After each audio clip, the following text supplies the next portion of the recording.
Hello everyone, Muckluck Douglas Bartholomew Reginald Esquire IV here, and this is a guide aimed at showing you how to craft Endless Summer, the legendary ring added in Visions of Eternity in Guild Wars 2. Let's get started. First off, why would you want legendary gear? Legendary gear has the same stats as Ascended gear. This means if you have a piece of Ascended gear with power, precision, and ferocity on it, and a legendary gear item with those same three stats, the numbers will be the same. However, the legendary gear can swap to other stats at any time you are out of combat. This means that you can use that legendary you own or aim to own, and it can always have the desired stats on every character you have. Another reason you might want it is if you think it looks good. Note, legendaries can be a long-term project. The more you rush it, the more expensive it will be, so keep that in mind. And take your time and do a little bit a day if needed. Crafting requirements and early time gates. You will need 600 gold and 600,000 karma minimum for purchasing required items from vendors for this project. More gold can be used to speed your way through some other steps that you wish to skip, but this is the minimum. Note, you don't need this to start this project, just to finish it. If you have already made other Visions of Eternity legendaries that use these same materials, that may increase the price, as some of these are achievement rewards that are free the first time you receive them, but getting additional copies of them from merchants has a fee. You will need a way to get map currencies. The Castoran Intuition Mastery and Wild Castoran Magic Masteries make this much easier. You will need the Scholar of Secrets Mastery under Legendary Crafting under Central Tyria in order to buy the runestones you will need later. You will need 10 Amalgamated Rift Essences. These are made by running rifts or convergences, which were introduced in Secrets of the Obscure, but can be done in Visions of Eternity even if you do not own Soto. Here is the list of materials to put together one Amalgamated Rift Essence, so start stocking up if you do not already have these. We'll come back to this. You will need a skill level 400 Armorsmith on your account. You will need a skill level 400 Artificer, Weaponsmith, or Huntsman, or the Janthier Wilds expansion to create some of the gifts later. With that band-aid ripped off, let's jump into it. This is the Guild Wars 2 wiki page for Endless Summer, which has our shopping list. First, let's get the Gift of the Survivors and Gift of the People. I'm going to go over these as a pair as they are mirrors of each other, with Survivors focused on Shipwreck Strand and the People focused on Starlit Weald. These two gifts were also involved in other legendary projects, so they may be familiar to some of you. Skip ahead if you don't need this part. For both of these, you need 500 of that zone's currency. That's Ether-Rich Sap from Strand and Antiquated Ducat from the Weald. Both of these can be exchanged at a 5-to-1 ratio with the other currency for that zone. So, for example, 5 Ether-Rich Sap can be exchanged for 1 Chromatic Sap at Heart Vendors and vice versa. 5 Antiquated Ducat can be exchanged for a Raw Enchanting Stone at a Heart Vendor and vice versa. You will need to do map completion of both zones. This is straightforward and will get you the Gifts of Shipwreck Strand Exploration and the Gift of Starlit Weald Exploration. These are purchasable from vendors after having done it once. The reason for this is these are also used for other legendary projects. Next is the Survivor's Enchanted Compass and the Seer Wreath of Service. These are from the Shipwreck Strand Mastery and the Starlit Weald Mastery achievements. Basically, each of the two zones has a mastery with a lot of achievements on a list. Do any 36 of these to get these items. This will also help you get the map currencies at the same time. Remember, for this step, you do not have to do them all. So if there are some you greatly dislike doing, skip them and do others. Lastly, for this section are the Concentrated Chromatic Sap, bought from Tyrian Alliance representative Sharp Whisker in Shipwreck Strand, and the Patron of the Magic Arts Plaque, bought from Huntmaster Arnor in Starlit Weald. To purchase these last two items, you will need a total of 500 gold, 600,000 karma, 500 Chromatic Sap, and 500 Raw Enchanting Stones. The Sap and the Stones are obtained in the same way, just in their two separate zones. Let's go over how you can get these two piles of currency. Number 1, events reward the small currency, which can be traded for these in a 5-to-1 ratio as earlier mentioned. Number 2, with the Resourcefulness Mastery in the Castoran Survivalist line, go gathering. You will randomly get these items while gathering any resource in Castora. This appears to go even faster when using magic find boosts such as Item Booster and Black Lion Booster. If you have Wild Castoran Magic Masteries, you can use the Magic Mirrors. These are scattered throughout the zones. After using one, you play a minigame where you clear the markers with 3 shots or less. The dark markers explode, hitting an area. Afterwards, a chest spawns next to you,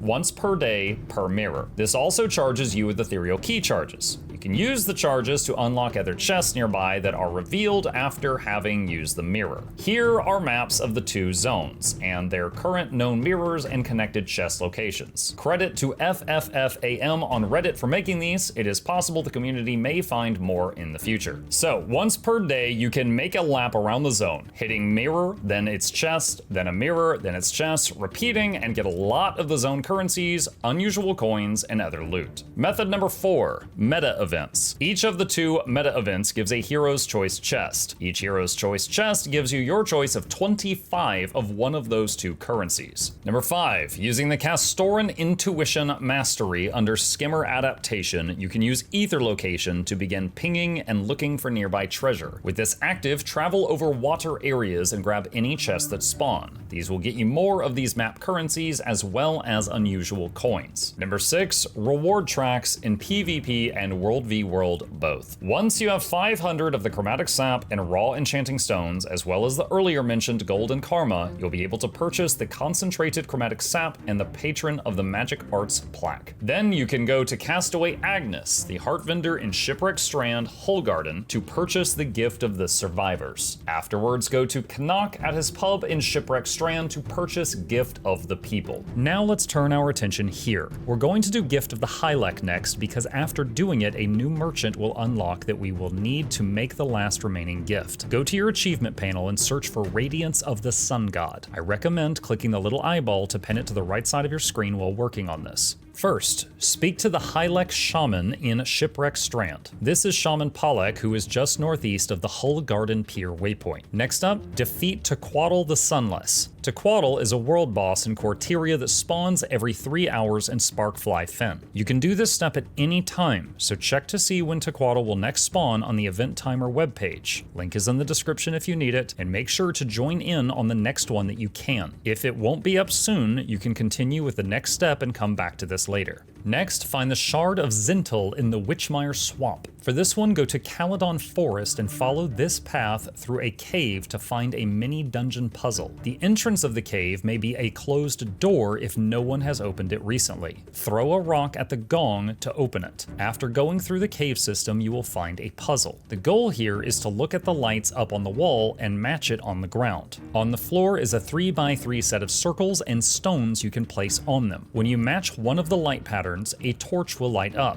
After 4 successes, the door will open, and inside are treasure chests which will contain your quest item. Next up, find Palak's Acolyte in Jellicoe Cliff Rise at the bottom left corner of Bloodtide Coast. Travel there and look for a veteran Hylek Nuhuali. He will send you on to someone else. Travel northeast to Firthside Vigil Waypoint. Just north of it is an underwater tunnel leading to another frog town. Speak with Huidzilip. He will tell you the item you seek was taken by trolls. Head straight east from here on the map and you will find a large fort-type structure with a ton of trolls in it. Kill trolls until you get the quest update. Next up, find Palak's Acolyte in Viathan's Arm in Kessex Hills. For this one, there is an underwater tunnel near the heart vendor that goes straight down, then northeast, then back up into another frog town. Speak with Hylek Nahwali. He says that to get the quest item from the chief, you will need to bribe him with his favorite snack, dragonfly meat. Head to Metrica Province to Mikadal Grounds Waypoint. Go to the heart vendor just east of there and do the heart if you haven't already. They will then sell dragonfly steaks for 7k karma. Buy one. Head back to Kessex Hills, go through the water tube again and back to the frog town. This time talk to Chief Tlatoa and give him the bribe. The food. And he will give you the quest item. Next up, find Palak's Acolyte in the Hunting Grounds. Head to Etzlittle Grounds Waypoint in the Hunting Banks in Timberline Falls. Talk to Hylek Amini. He says the crate have taken their shard. Head to the water and kill either the crate event boss if it is up, or 25 normal crate. They respawn very quickly. I was able to get 25 in a few minutes and get the quest item. Next, find Palak's Acolyte in Whitland Flats in Mount Maelstrom. Head to Old Sledge Site Waypoint, south of the reactor. Fly a bit northeast to a frog town. Find and speak with Hylek Tlamatini. They will give you information on 2 shards. For the first, go to the Crucible of Eternity waypoint and head northeast to the treasure chest. For the next one, we need to get into Deirdre's Steps, the northeast corner of Mount Maelstrom, also known as the Hidden Garden Jumping Puzzle. If you are unfamiliar with the Hidden Garden Puzzle, my advice is to look in the group finder for someone there, use a teleport to friend on them, and mail them a tip for their help. If you wish to do it the old-fashioned way, there are certain mobs that you have to kill to open portals into the garden, allowing access to the puzzle. If you wish to do it this way, I will link the Hidden Garden wiki page down below that has their spawn locations. Once inside the area, you need to interact with 4 different elemental objects. Light, which is on top of the giant tree in the middle, water, which is on top of a waterfall in the south, earth, which is under the large tree in the middle, and winds, which is on a cliff to the north. If you have a flying mount or the Visions of Eternity skimmer with its masteries, this part is easier, but those are not required. After you have all 4, go back to the big tree in the middle, and about halfway up it is a large chest that you will open for the quest item. Seek out the shaman in Astrozentli Forelands in Sparkfly Fen. If there is any events going on here, you may need to finish them before you can talk to the next NPC. Once you are allowed to do so, speak with Shaman Hylek. He is usually in or near the large building in the middle. Afterwards, head to Judgment Waypoint in the bottom right corner of Mount Maelstrom. From the waypoint, head north to the heart marker, and use /sit near them on the beach. Wait a few moments and you will get a quest update. Head back to Shaman Hylek and Sparkfly Fen once again. Once you have done all previous steps, head back to Shaman Palak in Shipwreck Strand. You will receive your gift of the Hylek, and he will also become a merchant, which will sell more gifts of the Hylek if you ever wish to make a second ring in the future, and also sells other items we will be needing shortly. We now have 3 of the 4 big items for this project. The last one is the Gift of the Rays. To get started on this, we need 2 Gifts of Ascalon. These are purchased from dungeon vendors in exchange for dungeon currency. If you are on a newer account, you may have to run Ascalonian Catacombs a few times to unlock the ability to purchase this. In total, you will need 1,000 dungeon currency. However, this step can be skipped if you get any vouchers from festivals that give dungeon currency. So, if the Super Adventure Box or Lunar New Year or another holiday is in effect, you can often buy Tyrian Exchange vouchers, which give 300 dungeon currency each, 500 Orichalcum ingots, and 500 cured hardened leather squares, crafted by refining Orichalcum and hardened leather, or purchased off the trading post. 200 charged lodestones. These can be looted, bought off the trading post, or crafted with the following recipes. Once you have those items, combine them with a level 400 Armorsmith character twice to create 2 Gifts of Light. If you don't have the recipe for Gift of Light, it can be purchased from the Mystic Forge merchant for 10 gold. Next, we need 2 Gifts of Blood, Venom, Totems, Dust, Fangs, Scales, Claws, and Bones. These are crafted by an Artificer, Weaponsmith, or Huntsman. Or, if you have Janthier Wilds, you can visit Ward Crafter Luceray in Moon Camp Covert, and she will create the gifts for 1 ecto charge each. Don't use Lear, he charges 10 ectos, he has a problem. These are quite simply made with a large amount of their base ingredients, blood, venom, totems, etc. Once you get them all together, combine the gifts of blood, venom, totems, and dust in the Mystic Forge to make 2 gifts of condensed magic. Combine the gifts of fangs, scales, claws, and bones in the Mystic Forge to make 2 gifts of condensed might. Lastly, for this section, we need 250 sun beads. These can be purchased in the base game from Quadanti in Sparkfly Fen at this location after doing that heart. This will cost you 5,000 karma. It's pretty cheap. Now we combine the gifts of light, gifts of condensed magic, gifts of condensed might, and the sun beads and make Gift of the Sun.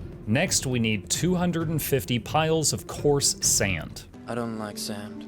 It's coarse. You will probably already have some of this in your material storage, but if you need more, this is tradable and it's pretty cheap to get off the trading post, as all players find small amounts of this while playing. There is a lot of it in the economy. 100 ley infused sands is obtained from bounties in the Crystal Desert. Note, if you do not have Path of Fire or you just don't wish to do this, it can be purchased off the TP and it isn't too costly. 250 coral orbs, obtained all over the game, but if you need more, you can buy them off the trading post or create more with the following recipe. A Relic of the Sunless. A weird requirement, I know. This is crafted with the following recipe or purchased from others off of the trading post. After you have all of those items, combine them in the Mystic Forge, or talk to Shaman Pollock in Hullgarden and use the items to purchase Gift of the Beach. Next is 250 obsidian shards. These can be obtained in dozens of ways throughout the game. If you don't have enough of them, one way that you can get a bunch in bulk I can recommend is a merchant that spawns at the Temple of Balthazar in the Straits of Devastation after the event there, that sells obsidian for karma with no cap on how many you can buy.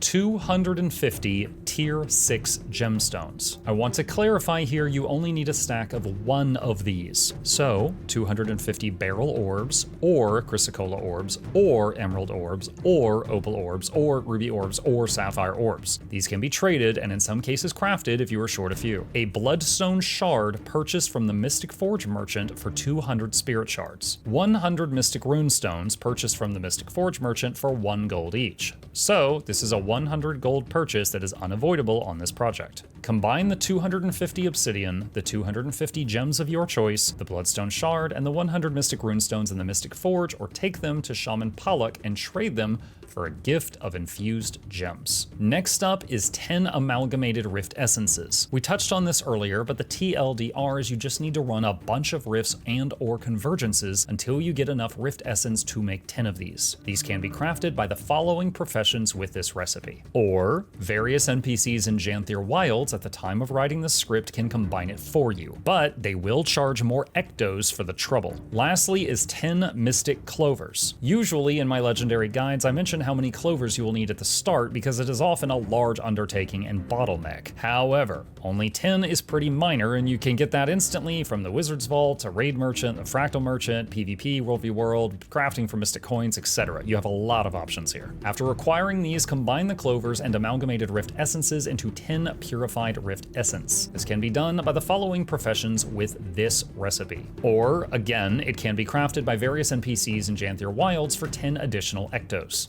Once done, combine the Gift of the Sun, Gift of the Beach, Gift of Infused Gems, and 10 purified rift essences in the Mystic Forge or with Shaman Pollock to make the Gift of Rays. Finally, combine the Gift of Rays, Gift of the Survivors, Gift of the People, and Gift of the Hylek in the Mystic Forge to create Endless Summer. Now you will have tiny sandcastles and crabs around your feet when not in combat, and a bunch of fish when you are in combat, unless you uncheck this checkbox to hide them. You can also make a second one, as the ring is not unique, but the second will be more expensive due to having to buy your second Gift of the Hylek from merchants. Congratulations! A reminder that I have links to all of the steps in the description down below. Use those if you need more details. If you enjoyed this video or found it helpful, please consider leaving a like for the YouTube algorithm, comment if you have any questions or if you know any tricks and tips that I didn't share, and subscribe to the channel if you would like to see more content. Another massive thank you to the supporters on Patreon, Twitch, and YouTube who keep this channel alive. If you're interested in becoming one and getting more videos and perks, there's a link in the description. Shilling complete, thanks for listening, and happy crafting.